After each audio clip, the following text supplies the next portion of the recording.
Saya tantang, ya kan? Saya tantang kuasa hukum terdakwa, Pak Tony. Korban kuning ada di Tongkong. Ada di Tongkong. Pada saat itu siapa yang pertama kali dikuburkan? Hanya saja karena keterbatasan waktu, karena baru tanggal 2 diajukan, Pak.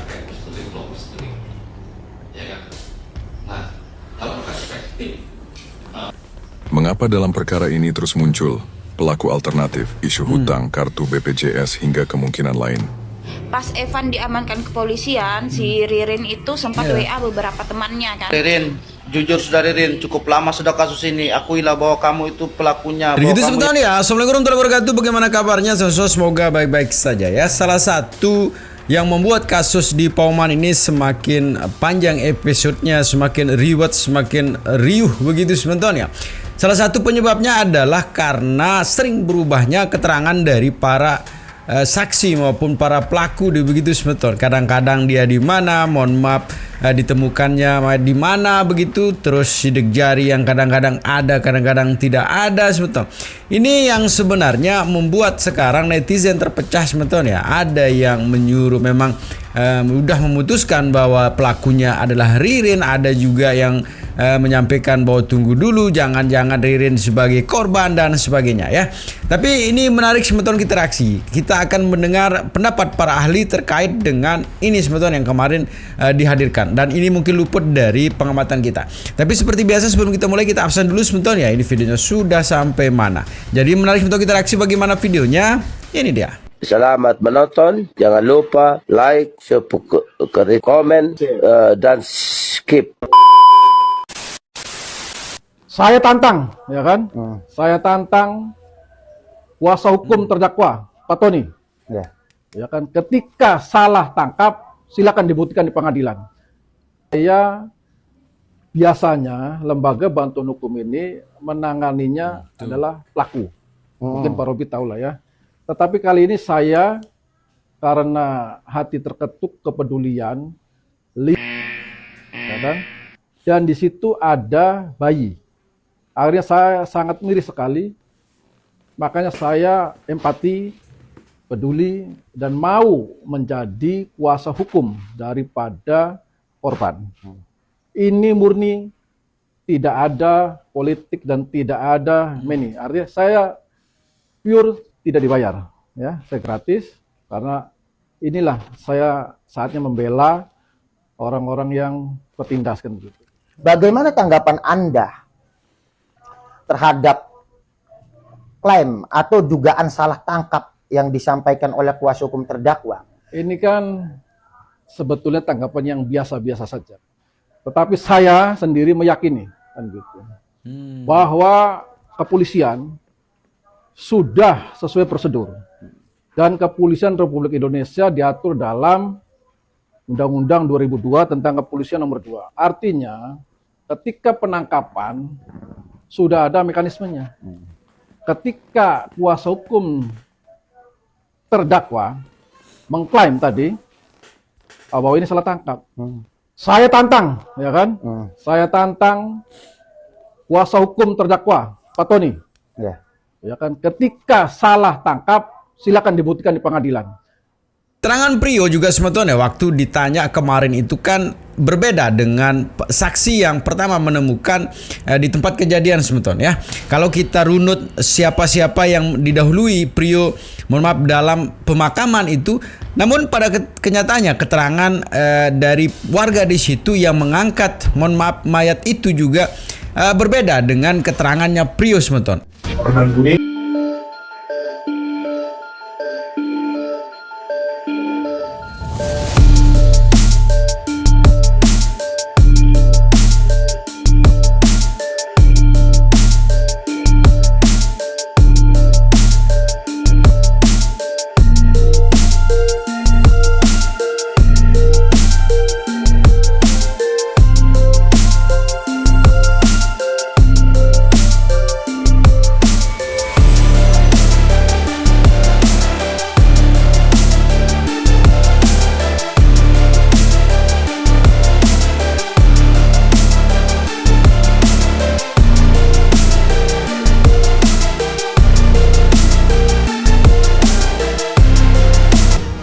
Ini hal yang membuat kita semakin selalu bertanya-tanya sebetulnya, apa mungkin kasus ini terskenario dengan begitu apik dan sempurna begitu sebetulnya sehingga bisa sekarang mengendalikan situasi yang ada di situ. Hanya saja karena keterbatasan waktu, karena baru tanggal 2 diajukan, bahkan tanggal 8 itu baru diproses di puslapornya. Jadi mungkin masih butuh waktu dan kayaknya nggak terkejar, khususnya untuk bahan baru ya ini ya. Ini kan yang diajukan sebenarnya bahan baru. Bahan baru itu artinya gini, tidak masuk waktu di penyidikan dulu.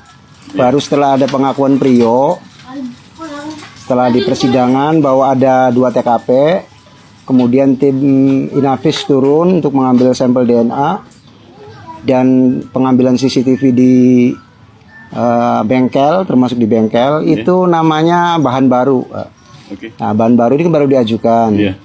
Untuk CCTV sendiri masih belum pasti. Tadi penyidik JPU ditanya sama majelis belum pasti. Hanya saja untuk DNA sudah dalam tahap akhir. Artinya kalau dari bukti awal, dari pengujian awal, dari tim Inavis itu udah meyakini itu adalah bercak darah manusia. Karena dari cairan yang dicampurkan di situ itu berubah warnanya. Jadi hanya saja ini kan butuh puslapor. Nanti untuk menjadi pembuktian yang kuat, nanti DNA ini nanti hari Rabu katanya sih nanti JPU baru bisa untuk DNA. Kalau untuk bukti rekaman CCTV atau bukti elektronik itu masih belum pasti. Namun demikian bukti elektronik juga bukan satu-satunya bukti ya, karena di KUHP baru ini kan ada 8 alat bukti. Termasuk ada barang bukti juga sekarang udah masuk sebagai alat bukti juga. Bukti elektronik juga masuk. Hanya saja kan berdasarkan Undang-Undang ITE pasal 5 ayat 1 kalau nggak salah, itu bukti elektronik itu harus melalui digital forensik dulu. Baik pengambilannya secara sah, bukan sadap, penyitaannya juga sah, kemudian syarat materialnya juga, itu syarat formil ya tadi, syarat material juga nanti masih utuh, masih otentik ya, belum diacak-acak, belum diediting, cutting, belum ada perubahan metadata gitu kan. Nah, kalaupun memang tidak bisa dihadirkan atau tidak bisa karena berkejaran dengan masa penahanan, masalah waktu ya. Ini bisa menurut 235 ayat 1 huruf A, huruf B, huruf C, huruf D ini bisa menjadi bukti surat, bisa menjadi bukti saksi, bisa menjadi pengamatan hakim. Kalau saksi kan Prio kemarin sudah dihadirkan melihat CCTV itu kan. Kemudian mengakui Prio itu bahwa sosok di warung rumah Budi sendiri itu adalah dirinya. Bahkan Ririn sendiri pun sudah mengakui sebenarnya. Hanya saja sekarang masih mengelak bahwa yang diangkut itu, yang digotong itu adalah bukan jenazahnya Budi, tetapi beras dan telur gitu kan. Dan tadi juga PH-nya Ririn juga mempertanyakan bercak darah itu binatang atau manusia gitu. Terdakwa ya. Kebetulan nanti rencananya agendanya itu kan bareng tanggal 17 itu adalah pembacaan tuntutan dari JPU ya? Dari JPU. Nah kalau khusus untuk Prio sudah nggak ada masalah, tinggal pembacaan. Kalau untuk terdakwa Ririn ini kan masih nanti agendanya rencananya setelah agenda yang hari ini ditunda itu masih dikasih kesempatan sampai hari Rabu untuk pembuktian untuk bahan baru ya. Bahan baru berupa DNA dan bukti digital, bukti rekaman CCTV. Itu nanti break, setelah itu break baru jam 1-nya itu nanti pembacaan dakwaan untuk Ririn, terdakwa Ririn. Kalau untuk terdakwa Ririn prediksi saya sama dengan Bang Adit, itu hukuman mati. Nah, di pasal ini kan pasal yang diterapkan kan antara lain 340 kan. 340 kemudian 338 ada perlindungan anaknya juga kalau nggak salah. Di situ pasal 76 huruf C dengan pasal 82 kalau nggak salah. Perlindungan anak karena ada 2 orang anak maka tetap lex spesialis hukum undang-undang perlindungan anaknya harus dipakai. Artinya yang tidak bisa ditolerir. Ya, dan ada pasal 55. Nah, pasal 55 ini kan ada turut serta. Turut serta atau ikut membantu. Jadi ada pelaku utama di sini ya, ada plager, ada plager. Perencanaan Nah, kalau plager ini kan pelaku utama. Jadi kalau yang pasal 55 misalnya Prio turut membantu, sejauh mana Prio ini perannya? Kalau perannya dominan seperti pengakuan Ririn, ikut sama-sama memukul, semuanya ikut, semua dilakukan, dominan kan sama-sama, itu ancamannya bisa 15 tahun sampai hukuman mati juga. Tapi itu kan perlu dibuktikan, itu kan baru pengakuan Ririn. Curiga tidak kalau ini memang ada yang menskenario-kannya sebentar, sehingga begitu apik skenario film ini sebentar. Dan kita akan mendengar sebentar ya pendapat dari salah satu ahli yang kemarin dihadirkan oleh pengacara Tony. Ini dia videonya. Baik, terima kasih. Kemudian ahli, dalam perkara ini, dalam surat dakwaan, terdakwa diduga melakukan tindak pidana atau didakwa melakukan tindak pidana pembunuhan berencana, itu lokasinya di rumah.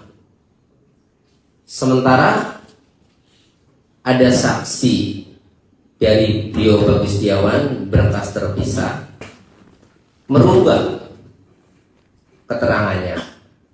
Itu lokusnya itu bukan lagi di rumah, melainkan di kios. Kemudian yang kedua, di dalam berita acara pemeriksaan juga tidak ada keterangan saksi dari Prio yang menerangkan ada pengangkutan mayat dari kios ke rumah. Tapi kemudian muncul di persidangan belakangan itu ada pengangkutan. Artinya ini ada lokus yang berubah. Apa dampak dari lokus tempat kejadian perkara yang berubah ini berbeda dengan yang terungkap di persidangan? Kalau kita melihat perspektif eksepsi di dalam setiap surat dakwaan itu kan di situ ada dua aspek yang dipersoalkan, ada aspek mobil dan aspek material. Aspek material ini kan berkaitan dengan tempus delik, locus delik, ya kan? Nah, dalam perspektif eksepsi, maka itu bagian daripada objek daripada eksepsi. Kalau bila terjadi seperti itu. Nah, kalau saya membaca daripada surat dakwaan ini menggunakan pasal 20C yang merupakan dalil pemilikan dari pemilikan atau pemilikan dari pemilikan, maka di sini terdapat ada lebih dari 100 subjek yang menjadi pelaku delik atau dugaan yang pelaku delik. Nah, kalau melihat perubahan-perubahan semacam ini, pertanyaan hukumnya adalah apakah para saksi fakta yang merupakan dari evidence ini tidak dimiliki di dalam proses penyidikan? Kalau memang saksi fakta itu dimiliki dalam proses penyidikan, tentunya kan jauh lebih mudah dengan saksi fakta yang dapat menjelaskan peristiwa pidana itu diduga dilakukan oleh para subjek delik tersebut itu. Nah, kalau ternyata tidak ada satupun saksi fakta yang dapat menerangkan apa yang dilihat, apa yang didengar tentang peristiwa pidana tersebut itu, maka teknis daripada penyidikan kan sebetulnya bisa dilakukan dengan memisahkan dari kedua saksi tersangka tadi. Salah satunya bisa dijadikan yang disebut dengan saksi mahkota. Saksi mahkota di dalam proses hukum acara kita sekarang ini kan harus dikeluarkan, diketahui oleh ketua pengadilan setempat. Dengan adanya pengetahuan itu, maka ada komitmen yang harus dilakukan antara penuntut umum dengan si terdakwa nanti kemudian hari. Bentuk daripada tuntutan pidananya tentu menjadi kompensasi dari kehadirannya selaku saksi mahkota. Karena kalau tidak adanya saksi fakta yang dapat membantu menjelaskan tentang delik tersebut, Tapi kalau ada, ya nggak perlu saksi mahkota. Saksi mahkota itu kan diperlukan manakala memang ternyata tidak adanya saksi fakta di dalam dari peristiwa tersebut. Nah, kalau memang ada saksi fakta, tentu nggak perlu. Jadi kembali berpulang ke teknis daripada penyidikan itu sendiri. Jadi oleh karena itu, kalau terjadi berubah-ubahnya sampai tersangka hingga sampai terdakwa ini terjadi perubahan-perubahan, maka dapat diduga bahwa perubahan-perubahan itu menjadi parameter ada ketidakjujuran di dalam pernyataan keterangan yang dilakukan oleh para saksi tersebut itu atau salah satu saksi tersebut itu. Jadi bila mana terjadi perubahan-perubahan itu mengindikasikan adanya ketidakjujuran. Karena kalau ketidakjujuran itu selalu dia berubah-ubah indikatornya itu. Pada hari tapi ada ketidakjujuran terhadap saksi tersebut itu ketika dia membuat pernyataan-pernyataan. Nah, cuma persoalannya ketika dia menjadi seorang terdakwa, ketika dia menjadi seorang terdakwa, perubahan-perubahan yang dilakukan itu kan sebetulnya hanya berlaku untuk dirinya sendiri. Jadi keterangan terdakwa itu hanya berlaku untuk dirinya dan tidak berlaku untuk diri orang lain. Lain halnya kalau si terdakwa tadi ditempatkan sebagai saksi mahkota, maka saksi mahkota tadi bisa keterangannya itu untuk dipergunakan kepada terdakwa yang lain. Nah, makanya berpulang kepada apakah ada saksi mahkota atau tidak. Kalau tidak ada saksi mahkota, maka perubahan-perubahan yang terjadi pada keterangan terdakwa itu tidak akan mempengaruhi kesalahan atau ketidaksalahan diri terdakwa lain. Karena keterangan yang berbeda itu hanya berlaku untuk dirinya sendiri. Semakin dia berbeda-beda keterangan, semakin meyakinkan kalau terdakwa tersebut itu tidak jujur di dalam memberikan keterangan. Ketidakjujuran itu justru sebetulnya merugikan diri terdakwa itu sendiri, bukan merugikan CS-nya berarti ada Priuni kayaknya CS-nya Ririn gitu ya. akan berlaku untuk terdakwa lain. Itu yang besar. Baik, nah, bagaimana menentukan secara hukum ini saksi mahkota ini sahnya bagaimana sebagai saksi mahkota untuk dihadirkan di persidangan? Ya, saat dia sebagai subjek tersangka, si calon saksi mahkota tadi itu membuat kesepakatan dengan penyidik dan oleh penuntut umum disampaikan hal itu kepada ketua pengadilan setempat bahwa dalam perkara tersebut itu terdapat saksi mahkota. Nah, keabsahan itulah nanti yang akan digunakan sebagai bukti bahwa keterangan saksi mahkota ini merupakan alat bukti keterangan saksi mahkota, bukan sebagai alat bukti keterangan terdakwa. Karena kalau sebagai alat bukti keterangan terdakwa, maka tidak akan berlaku keterangannya itu untuk terdakwa yang lain. Hanya berlaku untuk keterangan dirinya sendiri. Tapi kalau dia ditempatkan diposisikan sebagai saksi mahkota, maka keterangan itu dapat digunakan untuk kepada terdakwa yang berbeda. Baik, apakah perlu penetapan majelis hakim untuk dapat dijadikan saksi mahkota yang sah secara hukum atau kuhab? Memang teknisnya sampai sekarang ini kita kan belum punya PT-nya ya dalam kohornya baru ini. Memang belum diatur secara teknisnya seperti apa. Tetapi di situ jaksa menyampaikan kepada, jadi jaksa evaluasi pada waktu proses penyidikan itu menyampaikan hal tersebut karena adanya saksi mahkota yang disampaikan oleh penyidik sehingga disampaikan kepada pengadilan setempat. Nah, teknis lebih lanjut lagi secara administrasi memang kita belum turun peraturan pemerintahnya untuk itu. Gitu. Tetapi Tuhan hanya mengatur seperti itu. Jadi pertanyaan hukumnya adalah ada atau tidak adanya saksi mahkota itu diajukan oleh penyidik kepada penuntut umum atau jaksa evaluasi ketika itu jaksa supervisi dan disampaikan kepada ketua pengadilan setempat. Nah, ketika nanti dijadikan dalam bentuk surat dakwaan pun dia akan berbeda perannya sebagai saksi mahkota. Mengapa dalam perkara ini terus muncul pelaku alternatif, isu hutang, kartu BPJS hingga kemungkinan lain? Dalam teori hukum pidana, strategi seperti ini sebenarnya dikenal. Namanya Alternative Perpetrator Theory. Artinya, pembela mencoba menunjukkan bahwa mungkin ada pelaku lain selain terdakwa, bukan selalu untuk membuktikan siapa pelaku sebenarnya, tetapi bisa menjadi bagian dari strategi pembelaan untuk menciptakan reasonable doubt terhadap konstruksi penuntut umum, juga bagian dari strategi legal defense untuk menciptakan keraguan yang masuk akal terhadap dakwaan. Karena dalam hukum pidana, terdakwa tidak wajib membuktikan dirinya tidak bersalah.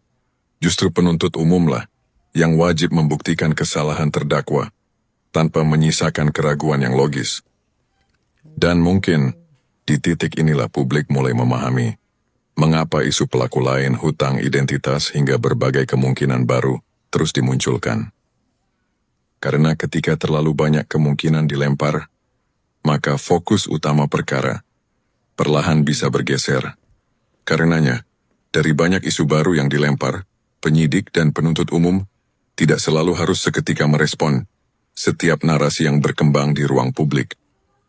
Fokus utama pembuktian tetap berada pada alat bukti, persesuaian fakta, dan unsur-unsur dakwaan yang sedang diuji di persidangan. Karena tidak semua isu otomatis memiliki relevansi pembuktian yang sama. Namun pada akhirnya, semua narasi itu tetap akan diuji melalui alat bukti, persesuaian fakta, dan scientific evidence di ruang sidang. Karena dalam hukum pidana bukan narasi yang menang, tetapi pembuktian. Pas Evan diamankan kepolisian, si Ririn itu sempat WA beberapa temannya kan. Dia itu nanyain, Evan ditangkap ya gitu. Terus kayak Ririn itu menguatkan kalau beneran Evan pelakunya. Dia tuh mencoba meyakinin teman-temannya kalau emang Evan itu pelakunya. Iya, Evan tuh yang gini gitu. Dia kayak menyudutkan Evan banget gitu loh. Tapi kenapa tiba-tibanya pas polisi berkunjung ke rumah mantan istrinya Ririn tuh langsung WA-nya langsung gak aktif, dihubungin siapapun gak bisa. Nah sekarang kenapa dia malah bawa-bawa nama Ahmad Yani gitu loh. Kan kemarin kok kamu nuduh Evan, sekarang kok kamu malah bawa-bawa nama Ahmad Yani. Itu gimana sih Rin? Kontradiktif semua omongan dia itu. Ririn, jujur sudah Ririn, cukup lama sudah kasus ini. Akuilah bahwa kamu itu pelakunya, bahwa kamu yang membunuh keluarga Pasaroni. Jangan lagi kamu membohongi kita ini warga negara Indonesia semua. Dan kamu kasih tahu di mana kamu kuburkan si Ahmad Yani juga, karena itu semua mengarah kepadamu. Karena yang kamu lakukan pola yang sama, melakukan pembunuhan ini Ririn. Saya berharap Ririn kamu mengaku ya. Itu sebentar videonya ya, mudah-mudahan videonya bisa menghibur teman-teman semua. Pada intinya, bagaimanapun kita tidak bisa memaksa situasi dan keadaan di sana teman-teman ya. Karena kemarin juga ada kecurigaan juga ketika dalam sidang itu kembali ditunda teman-teman. Ini menjadi pertanyaan netizen kembali, ada apa? Kok tiba-tiba diundang? Mungkin kita akan cari beritanya teman-teman ya. Kenapa sih alasan kenapa begitu persidangan kemarin itu ditunda, tapi intinya kita tetap menunggu bagaimana hasil dari cerita ini. Karena banyak sekali untuk pengembangan penyelidikan sebenarnya banyak sekali yang harus ditelusuri, terutama keberadaan dari Ahmad Yani kalau kita menelusuri cerita dari mantan menantunya sebenarnya. Tetap jaga persatuan dan kesehatan sebenarnya. Assalamualaikum warahmatullahi wabarakatuh.